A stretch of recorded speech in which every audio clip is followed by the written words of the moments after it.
Salut à toutes et à tous, c'est encore le Valton. Voilà, je vous présente une petite histoire qui m'a bien fait rire.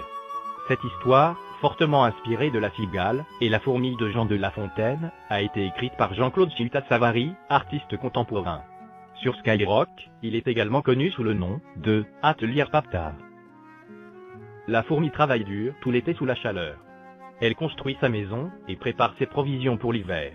La cigale pense que la fourmi est stupide, elle rit, danse et joue tout l'été. Une fois l'hiver venu, la fourmi est au chaud et bien nourrie.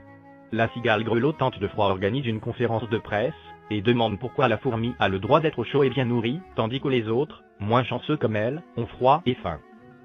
La télévision organise des émissions en direct qui montrent la cigale grelottante de froid et qui passe des extraits vidéo de la fourmi bien au chaud dans sa maison confortable avec une table pleine de provisions.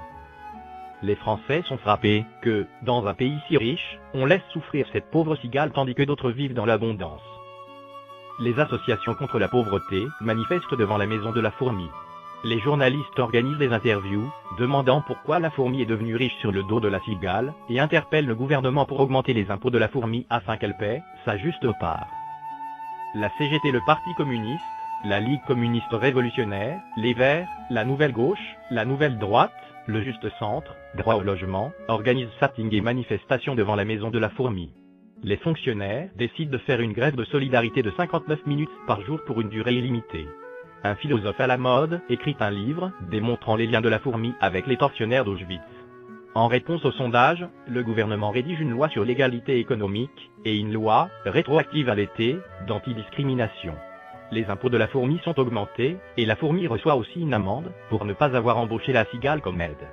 La maison de la fourmi est préemptée par les autorités, car la fourmi n'a pas assez d'argent pour payer son amende et ses impôts. La fourmi quitte la France, pour s'installer en Suisse où elle contribue à la richesse économique. La télévision fait un reportage sur la cigale maintenant engraissée. Elle est en train de finir les dernières provisions de la fourmi bien que le printemps soit encore loin. Des rassemblements d'artistes et d'écrivains de gauche se tiennent régulièrement dans la maison de la fourmi. Le chanteur Renaud compose la chanson « Fourmi, barre-toi ». L'ancienne maison de la fourmi, devenue logement social pour la cigale, se détériore, car cette dernière n'a rien fait pour l'entretenir. Des reproches sont faits au gouvernement pour le manque de moyens. Une commission d'enquête est mise en place, ce qui coûtera 10 millions d'euros. La cigale meurt d'une overdose.